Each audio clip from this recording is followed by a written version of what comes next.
देखियो एखन हम 3-4 दिन से देख रहल छियै ने, दुर्गा पूजा के, अष्टमी के, नवमी के, कुमारि कन्या खुआबै के लेल सब जे छै से अंगने अंगने तकने घुरै छथिन। किनको 4टा खुआबै के छनि, 5टा खुआबै के छनि, 8टा 9टा जिनका जएटा भेट जाइ छनि ओ खुआबै छथिन। और नहि जे भेटै छै तऽ एक एकटा कुमारि कन्या के 3-3 घर 4-4 घर खुआएल जाइ छै, बुझलियै। तऽ हमर एकटा ई विचार अछि जे देखियौ, बेटी बहुत अनमोल रतन होइ छै।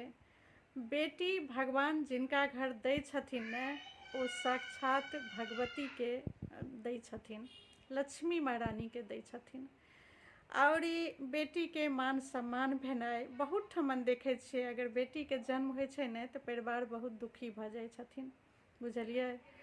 तऽ हमर ई एखनका जे स्थिति छै से देखियौ, लड़की आब भेट नहीं रहल छै विवाह दान के लेल। और एकटा समय छलै जे समय में लड़की के बहुत अनादर होइ छलै। बेटा भेल तऽ बहुत खुशी मनायल जाइ छलै, बेटी भेल तऽ ओतेक मान सम्मान नहीं होइ छै बहुत परिवार में। तऽ हम वएह कहऽ चाहै छी जे एखन जे छै ने से बेटासँ ज़्यादा वैल्यू बेटी के छै। बेटी दुनू घर के देखै छै, अपना सास ससुर के परिवार सेहो देखै छै और अपना माँ बाबूजी के परिवार सेहो देखै छै, बुझलियै।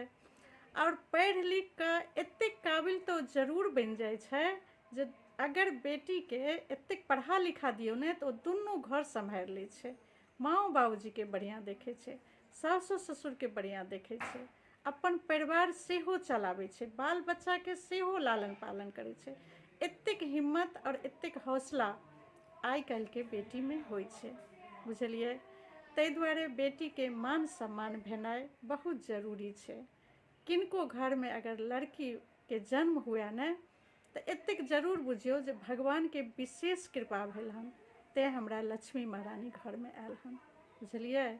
आब पहिले हम सब देखने छियै जे बहुत दुखी भऽ जाइ छथिन बहुत परिवार, ताहि दुआरे हम ई बात के साझा केलहुँ। बहुत परिवार एहन छथिन जे चाहै छथिन लड़की हुए, लेकिन एकटा दूटा लड़का भेला के बाद चाहै छथिन जे लड़की हुए, आब लड़की हुए, लेकिन एना नहीं छै। बहुत बेटी जे छै से बहुत अनमोल रतन छै। अगर लड़की होइए ने तऽ बहुत धूमधाम से खुशी मनाउ, लक्ष्मी महारानी अहाँ के घर में आयल हन, एतेक जरूर ध्यान में रखियौ, बुझलियै। नहीं तऽ एखन कुमारि कन्या के लेल लड़की भेटै